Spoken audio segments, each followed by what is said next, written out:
오늘은 요한복음 18장 1절부터 11절까지 말씀을 가지고 나사렛 예수를 찾는 사람들이라는 제목으로 함께 하나님의 은혜를 나누도록 하겠습니다. 신약 성경에 나타나고 있는 마태복음, 마가복음, 누가복음, 요한복음을 우리가 통틀어서 사복음서라고 이야기를 하고 있습니다. 사복음서에는 예수님의 공생의 사역의 이야기들, 그 기록들이 담겨져 있지요. 그런데 마태복음, 마가복음, 누가복음은 또 따로 세 개를 묶어서 공관복음이라고 합니다. 그리고 요한복음은 따로 이제 네 번째 복음서라는 이름으로 불리고 있죠. 그렇다면 공관복음이란 무엇인가 하면 예수님의 공생의 사역의 일대기를 사건의 순서 그리고 시간, 문체, 예수님의 가르침에 대한 교훈이 거의 같은 관점에서 쓰인 복음서라고 하는 겁니다. 공관복음 뭐냐면 공통된 관점으로 쓰인 복음서라는 이야기인 거죠. 그러니까 예수님의 생애, 예수님의 공생애, 예수님의 사역의 이야기들을 거의 마태복음, 마가복음, 누가복음에서는 겹쳐서 이야기하고 있는 사건들이나 그런 이야기의 내용들이 많이 있습니다. 그런데 요한복음은 공관복음이 아니라 예수님의 가르침에 대한 해석, 그리고 이미 공관복음이 쓰여진 기록들에 대해서는 과감하게 생략하고 무엇에 더 집중을 했냐 하면 그리스도인들, 교회가 가져야 할 교훈에 더 집중하고 있는 모습을 알 수 있습니다. 이거는 이제 듣고 잊어버리셔도 되는데 공관복음, 그러니까 사복음서들이 쓰여진 연대기가 시기가 조금씩 다 다릅니다. 그러니까 가장 먼저 쓰여졌다라고 주장되는 학자마다 그 해설이 다르지만 이제 마가복음 같은 경우에도 예수님이 부활하시고 승천하신 이후에 한 30여년이 지난 후에 쓰여진 것이고, 요한복음 같은 경우에는 한 1세기 말경에 90년에서 100년경에 쓰여진 것들이기 때문에 그 목적 자체가 다릅니다. 그 이전에 공관복음들은 예수님의 사역의 이야기들을 믿는 그리스도인들에게 증거하고 이것들을 기억하고 서로 나누게 하기 위함이라면, 요한복음은 무엇이냐면 이미 그 전에 공관복음들이 다 쓰여져 있었기 때문에, 그리고 그 시기에 로마로부터 시작된 기독교 박해에서 견뎌내고 그것을 이겨내기 위해서 예수님의 가르침이 어떤 뜻을 가지고 있는지, 예수님의 어떤 공생의 삶의 모습들이 어떠한 의미가 담겨져 있는지에 더 집중해서 알려주고 있는 것이기 때문입니다. 지난 시간까지 해서 요한복음 17장까지로 예수님의 기도를 마지막으로 예수님께서 제자들에게 주신 그 설교의 내용들이 마무리가 되었습니다. 요한복음 13장부터 시작해서 유월절 마지막 만찬을 함께 제자들과 나누시면서 예수님께서 마지막 설교, 마지막 가르침을 제자들에게 주셨죠. 그리고 오늘 요한복음 18장부터 예수님의 순환이 시작되고 있는 것입니다. 1절 말씀을 보면 이렇게 기록되어 있죠. 예수께서 이 말씀을 하시고 제자들과 함께 기드론 시내 건너편으로 나가시니. 그러니까 이 말씀을 하시고, 이 말씀이 뭐냐면 요한복음 13장부터 17절까지 제자들과 함께 나누신 그 가르침들인 거예요. 그래서 13장부터 17장까지 우리는 예수님의 고별 설교라고 또 별명으로 부르기도 합니다. 13장 1절 처음 시작의 말씀이 어떻게 되어 있냐면 이렇게 기록되어 있습니다. 유월절 전에 예수께서 자기가 세상을 떠나 아버지께로 돌아가실 때가 이른 줄 아시고 세상에 있는 자기 사람들을 사랑하시되 끝까지 사랑하시니라. 이 고별 설교의 첫 시작이 자기 사람들을 끝까지 사랑하신다. 곧 예수님께서 세상을 떠나실 때가 온 것을 아시고 자기 사람들을 끝까지 사랑하셨다. 이렇게 이야기가 시작되고 있습니다. 그런데 13장 2절 말씀은 어떻게 시작되고 있냐면 마귀가 벌써 시몬의 아들 가룟 유다의 마음에 예수를 팔려는 생각을 넣었더라. 자, 13장 1절 말씀은 제가 뭐라고 설명드렸죠? 예수님께서 떠날 때가 가까이 왔음을 아시고 자기 사람들을 사랑하시되 끝까지 사랑하시니라. 근데 13장 2절 말씀에 바로 이어지는 메시지가 뭐냐 하면 가룟 유다 마음에 이미 마귀가 예수님을 팔려는 생각을 넣었다고 기록되어 있어요. 그러니까 예수님께서는 자기 사람들을 끝까지 사랑하시는 사랑으로 이 고별 설교를 시작하시는데 그 설교를 듣는 예수님의 말씀을 듣는 제자들 중에서 어떤 사람이 있었다는 겁니까? 마귀에게 넘어간 사람이 있었다는 거예요. 예수님과 함께 살아가면서 예수님과 함께 지내면서도 예수님의 말씀에 집중하지 못하고 예수님의 그 말씀의 뜻을 헤아리지 못했던 한 사람은 어떻게 된 겁니까? 마귀에게 넘어간 거예요. 그러니까 뭐냐면 가룟 유다는 곧 이어서 자기가 저지르게 될 행동이 무엇을 의미하는지에 대해서 생각하지 않았고 예수님의 사랑이 어떤 사랑인지를 알지 못했습니다. 분명히 13장 1절에서 예수님은 곧 자기가 어떻게 되실 줄 아셨다고 말씀드렸죠. 그러니까 예수님은 앞으로의 자기의 삶의 모습, 자기가 감당해야 될 그 십자가가 무엇인지 알고 계셨고 그것을 감당하시면서 동시에 제자들을 사랑하셨는데 그 자리에 함께 있었던 가룟 유다는 어떻습니까? 자기가 곧 이어서 무슨 일을 하는지 그 일이 어떤 의미를 가지고 있는지 무슨 짓을 저지르는지 깨닫지 못하고 예수님과 함께 있었다는 사실입니다. 가룟 유다의 머릿속에서는 어떤 생각만 있었던 겁니까? 예수를 팔려는 생각이 있었던 거예요. 근데 이것은 자기 스스로 생각한 것이 아니라 마귀가 가룟 유다에게 그 생각을 심어 넣어준 것입니다. 그리고 가룟 유다는 마귀가 넣어준 그 생각을 받아들인 것이죠. 예수님께서는 누구의 인도하심을 계속해서 따라가셨습니까? 성령의 인도하심, 성령 하나님의 내주하심, 하나님께 계속해서 기도하시고 하나님의 말씀을 따라 성령의 인도하심을 받으시면서 살아가셨는데 가룟 유다는 누구를 따라간 겁니까? 마귀의 생각에 끌려다니게 된 거예요. 함께 식사를 하면서도 예수님과 함께 있으면서도 예수님의 말씀을 들으면서도 예수님께서 제자들의 발을 하나하나 다 씻겨 주실 때에도 가룟 유다의 마음속에는 어떤 생각이 있었던 겁니까? 예수를 팔려는 생각, 즉 마귀가 넣어준 생각을 끝까지 가지고 있었던 거예요. 예수님이 발을 씻어주시는 그 세족식의 의미가 무엇입니까? 예수님이 베드로에게 하신 말씀을 토대로 우리가 생각을 해보면 내가 이 발을 씻어주지 않으면 너와 상관이 없느니라. 예수님께서 제자들을 섬겨주시고 제자들의 발을 씻겨주심으로 말미암아 예수님과 제자들이 서로 관계가 되어지고 관계가 깊어지고 상관이 있고 하나님의 자녀로서 성령 하나님의 보혜사를 보내주실 그 관계로 쭉 이어져 나가는데 그 예수님과의 관계성이 깊어지는 세족식의 그 시간에서도 가룟 유다는 어떤 겁니까? 여전히 예수님을 생각하는 것보다 마귀의 생각이 그 안에 가득 차 있었던 거예요. 즉 뭐냐면 예수님과 하나 되지 못했다는 겁니다. 정말 아이러니한 일이죠. 예수님과 가장 많은 시간을 보냈던, 예수님과 늘 함께 했던, 예수님과 같이 먹고 마시고 함께 잠을 잤던 그 제자들 중 한 사람이었음에도 불구하고 예수님과 하나 되지 못했습니다.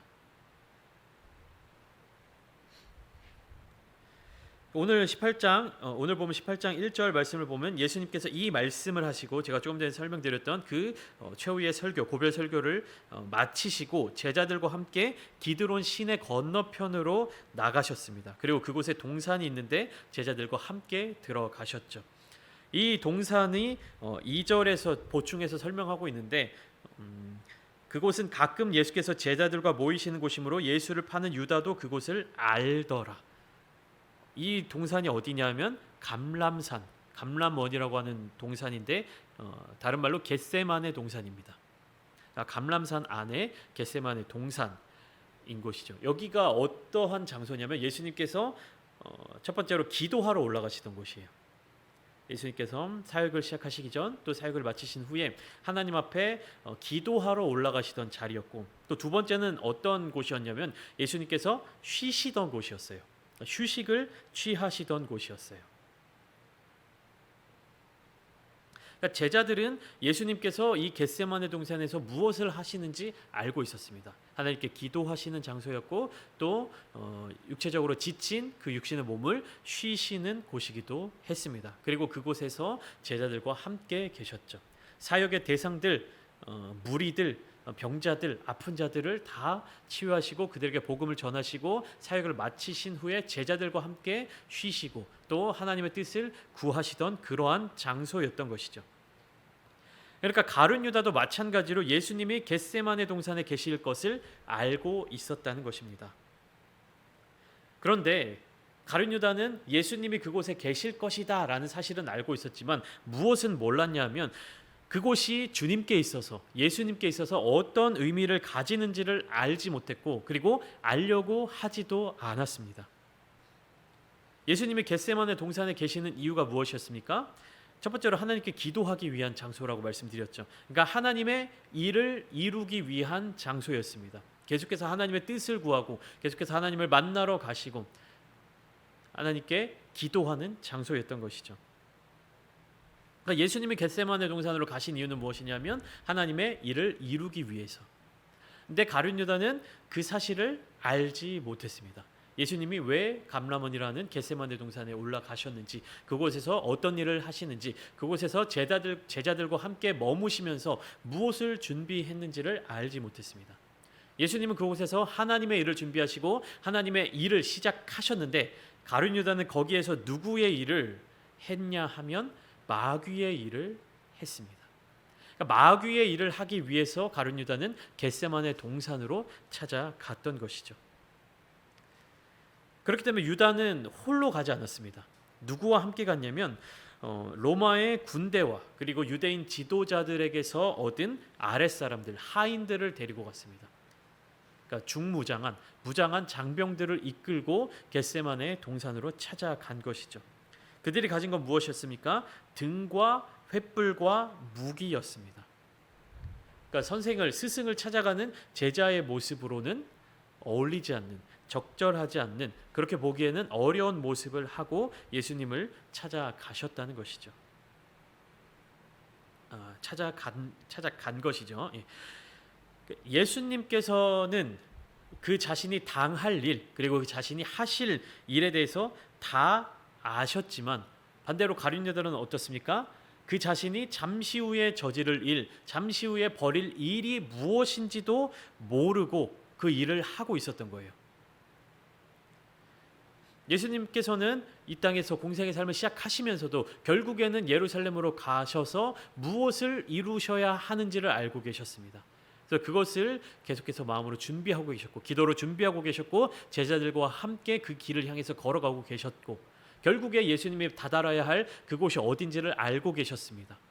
그런데 마찬가지로 겟세마네 동산으로 찾아온 가룟 유다는 어떻습니까? 자신이 무슨 일을 하는지를 알지 못하고 있었어요. 마귀에게 씨앗 그리고 마귀에게 홀린 마귀에게 이용당하는 자의 모습을 하고 있었던 것입니다. 우리가 죄를 지을 때 어떻습니까? 구체적인 계획을 가지고 죄를 짓습니까? 그런 사람은 거의 없죠. 믿는 그리스도인들 정말 신실하게 하나님 앞에 바르게 서고자 하는 사람들이 그런 구체적인 계획을 가지고 죄를 지으려는 그런 사람들은 없을 것입니다. 오늘 뉴스를 보고 제가 정말 깜짝 놀랐는데요. 요 며칠 사이에 흉기 난동 사건들이 굉장히 많이 있었습니다. 근데 인터넷 커뮤니티 글에 8월 4일 오후 5시경에 오후 7시경에 어디에서 내가 묻지마 살인을 할 것이다 이런 예고 글들이 여러 개가 올라왔다고 해요. 그래서 그곳에 미리 경찰들이 다 출동해서 그런 사건들이 참혹한 일이 벌어지지 않게끔 막았는데 그러니까 우리가 어떤 죄를 짓거나 할 때 구체적인 계획을 가지고 죄를 짓지는 않습니다. 그런데 믿는 그리스도인들도 죄를 짓게 될 때 주로 어떻게 죄를 짓게 되냐면 무엇인가에 홀린 듯이 죄를 지을 때가 있습니다.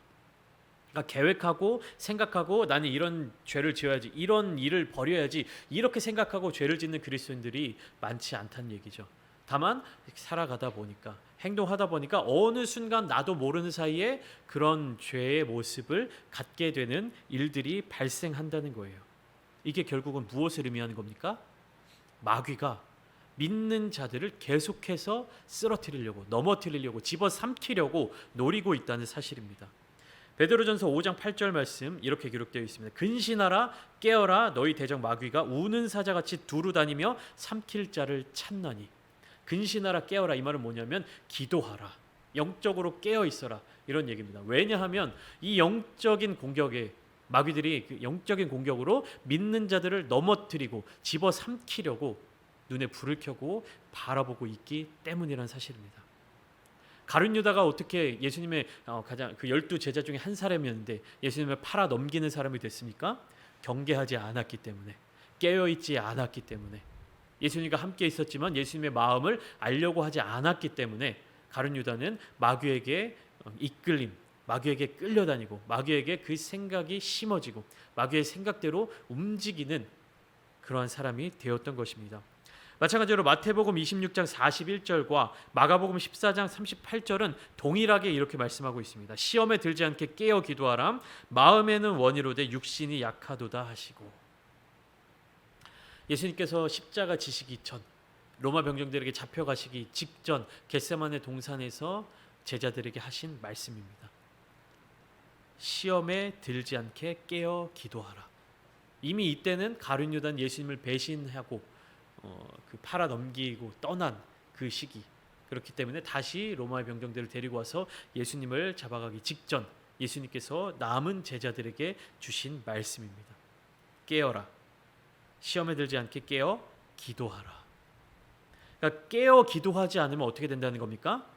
가장 예수님 가까이서 함께 살았던, 함께 생활했던 제자조차도 마귀에게 생각을 빼앗겨서 마귀의 짓, 죄악된 그 죄를 범하게 된다는 사실이죠. 그러니까 깨어있지 않으면 나도 모르는 사이에 마귀에게 삼켜집니다. 작은 부분에 있어서도 왜 이게 이렇게까지 문제가 되지? 왜 이게 이렇게까지 죄를 짓게 되지? 왜 이게 이렇게까지 저 사람과 나 관계에 있어서 말썽을 일으키게 되지? 하는 이유가 다 뭡니까? 깨어있지 못하기 때문에. 우리가 성실하게 정말 열심히 하나님 앞에서 기도하고 정말 신앙생활을 하는 사람들일수록 무엇을 조심해야 되냐면 이 마귀의 간교한 계략, 그 잠깐 사이에 우리의 생각에 딱 들어오는 그 마귀의 생각을 잘 분별할 수 있어야 돼요. 이것을 잘 분별하지 못하면 이것이 마귀가 주는 생각인데 마귀가 주는 생각인지 아닌지, 내 생각인지 성령의 말씀인지 성령의 마음인지 성령의 생각인지 이것을 구분하지 못하고 경계하지 못하면 어느 순간 이게 하나님께서 주신 생각인지 내 개인적인 생각인지 마귀가 심어놓은 생각인지 알지 못하고 가룟 유다처럼 죄에 빠져버리게 된다는 사실입니다. 왜 기도하시는 분들에게, 왜 기도 열심히 하시는 분들에게, 왜 신앙생활 잘 하시고 성실하게 하시는 분들에게 더 깨어 기도해라, 왜 더 경계해라, 쉬지 말고 기도하라 말씀드리는 이유가 무엇입니까? 그런 분들에게조차, 그러니까 그런 분들을 더 우선적으로 마귀는 집어삼키려고 살피고 있는 거예요. 그러니까 내가 잘하고 있으면 있을수록 어떻습니까? 더 조심하고 더 경계해야 되는 겁니다. 이 사람 하나만 무너뜨리면, 교회 내에서 이 중요한 역할을 감당하고 있는 이 한 사람만 무너뜨리면 이 사람으로 말미암아 여러 사람들이 상처를 받고 교회를 떠나게 되고 교회가 무너지게 되겠지. 이 한 사람의 마음에 그 마귀의 생각이 들어가게 되면 그 한 사람으로 말미암아 얼마나 많은 사람들이 영향을 받겠습니까? 초신자들, 믿음이 깊지 않은 사람들, 이제 신앙생활을 시작하는 그 사람들, 신앙의 초신자들, 그 사람들을 마귀가 유혹할까요? 물론 유혹하긴 하겠죠. 물론 그들도 넘어뜨리려고 하겠죠. 그러나 마귀의 주요 타겟은 누굽니까? 넘어뜨렸을 때 가장 큰 피해를 줄 수 있는 사람. 예수님의 12제자 중에 한 사람이었기 때문에 마귀가 가룟 유다의 마음에 들어온 것입니다. 예수님을 따르는 그냥 수많은 무리들 중에 한 사람에게 마귀가 그 마음을 심어줬다면 예수님과 함께 다니지 않는 다른 어떠한 사람에게 그 마귀가 그 마음을 심어줬다 한들 예수님을 어떻게 팔아 넘길 수 있겠습니까? 마귀가 가룟 유다를 노린 이유는 예수님과 가장 가까운 제자 중 한 사람이었기 때문입니다. 그리고 이 한 사람을 무너뜨렸을 때 그 예수님께서 세우시는 교회를 무너뜨릴 수 있다고 생각했기 때문에 마귀는 가룟 유다의 마음속으로 침입해 들어온 것입니다. 그리고 실제적으로 가룟 유다가 예수님을 팔아 넘겼을 때 마귀는 자기가 승리했다라고 생각했습니다.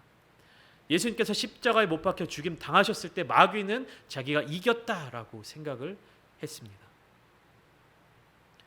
더 이상 이제 예수가 그리스도로서 이 땅에서 사역하지 못하고 하나님 나라를 이루지 못하도록 죽음으로 예수를 다 이 땅에서 없애버렸다 이렇게 생각을 했을 것입니다. 그러나 예수님께서는 죽음을 이기시고 사망 권세를 이기시고 부활하셔서 온 인류에게, 모든 인류에게 예수 그리스도의 십자가의 보혈, 그 은혜, 하나님의 구원 역사를 얻을 수 있도록, 이룰 수 있도록 그렇게 큰 사역을 감당하셨던 것입니다. 그러니까 깨어 있지 않으면 나도 모르는 사이에 마귀에게 삼켜지는 거예요. 목사라고 그런 일 없습니까? 아니요. 경계하지 않고 깨어 있지 않으면 가장 먼저 넘어질 수밖에 없습니다.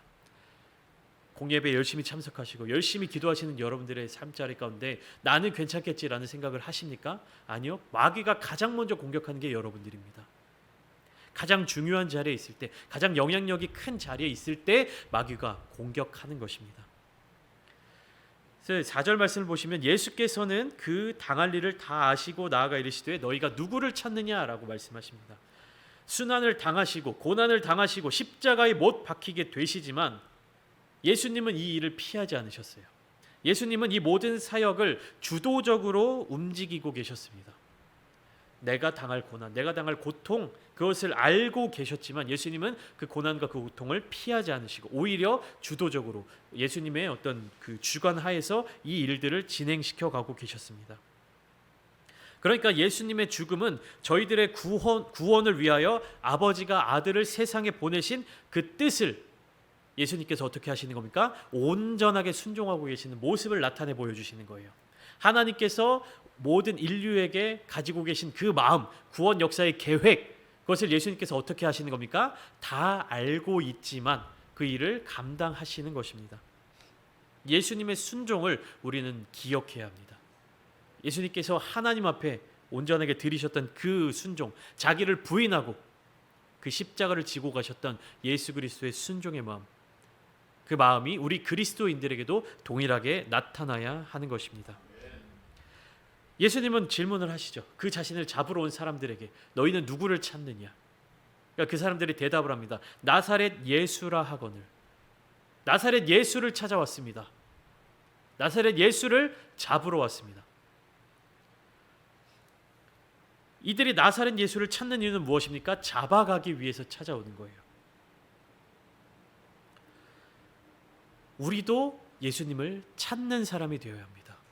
우리도 예수님을 찾아야 합니다. 나사렛 예수를 찾아야 합니다. 그런데 우리는 예수님을 잡으려고 찾는 것이 아니라 무엇입니까? 예수님의 이름, 구원의 이름, 능력의 이름, 승리의 이름, 그 십자가 보혈의 능력에 힘입기 위해서 온전히 주님의 그 그늘 아래, 십자가 그늘 아래 들어가기 위해서 나사렛 예수를 찾아야 하는 것입니다. 5절 말씀 뒤를 보시면 이렇게 되어 있죠. 그를 파는 유다도 그들과 함께 있었더라. 그를 파는 유다도 그들과 함께 섰더라. 그러니까 그곳에 누가 다 있는 겁니까? 예수님과 함께 예수님의 제자들이 있고요. 예수님을 잡으러 온 사람이 있고요. 그 잡으러 온 사람들과 함께 가룟 유다가 있는 것입니다. 예수님을 찾으러 온 사람들이에요. 예수님을 만나러 온 사람들입니다. 제자들은 누굽니까? 예수님을 찾으러 온 사람들, 그리고 예수님의 그 권위 안에 들어가는 사람들, 예수님과 함께 삶을 살아가기로 결단한 사람들입니다. 가룟 유다도 처음에는 이 무리에 있었던 것이죠. 예수님을 찾는 사람들, 예수님을 사랑하는 사람들, 예수님 말씀에 순종하는 사람들에 속해 있던 가룟 유다였지만 지금 같은 자리 겟세마네 동산에서 예수님을 찾아온 사람들 중에 한 사람인 가룟 유다는 무엇 때문에 예수님을 찾아온 사람으로 위치가 변경된 겁니까? 예수님을 잡으러 온, 예수님을 잡아가기 위해서 예수님을 찾아온 사람, 그 편에 서게 된 것이죠. 6절 말씀, 내가 그니라 하실 때 그들이 물러가서 땅에 엎드러지느니라. 예수님의 말씀에 예수님을 잡아온 모든 사람들이 땅에 쓰러지게 됐어요. 그러니까 엎드려 부복했다라는 의미입니다. 나사렛 예수의 이름의 능력, 하나님의 아들의 권세, 이 권능을 그들도 몸으로 느끼게 된 것이죠. 요한복음 전체를 통해서 예수님은 그 자신이 누구신지에 대해서 반복해서 말씀하고 계세요. 내가 그니라, 내가 너희가 찾는 그니라, 내가 하나님의 아들이니라. 우리는 예수님이 바로 그분이시라는 사실, 우리는 예수님이 바로 그 하나님께서 보내신 하나님의 아들이시며 우리를 구원해 주실 그리스도이심을 믿고 예수님의 이름을 사용해야 되는 겁니다. 예수님은 자신을 잡으러 온 병정들을 향하여서 제자들은 보내고 나만 잡아가라 라고 말씀을 하십니다. 예수님께서는 이미 그 잡으러 온 군사들을 하나님의 권능으로, 권능의 천사들로 다 물리치실 수 있는 힘과 능력이 있으신 분이었습니다. 그러나 예수님께서는 무력을 사용하지 않으시고 순순히 그들에게 잡혀 가십니다. 그 전에 어떤 일이 발생하냐면 시몬 베드로의 잘못된 열정이 나타나고 있죠. 검을 뽑아서 어떻게 합니까? 대제사장의 종 말고의 귀를 잘라버리죠. 물론 이후에 베드로는 예수님이 잡혀가시는 모습을 통해서 예수님을 부인하고 자신의 목숨을 구하려고 하지만 이 겟세마네 동산에서 베드로를 포함한 제자들은 정말로 예수님을 위하여서 목숨까지도 걸 생각, 걸 자세를 가지고 있었던 것이죠. 그 수많은 로마 병사들 앞에서 칼을 빼들고 한 사람의 귀를 잘라낸 그 베드로의 행위가 목숨을 건 그런 행위가 아니고서 무엇이겠습니까?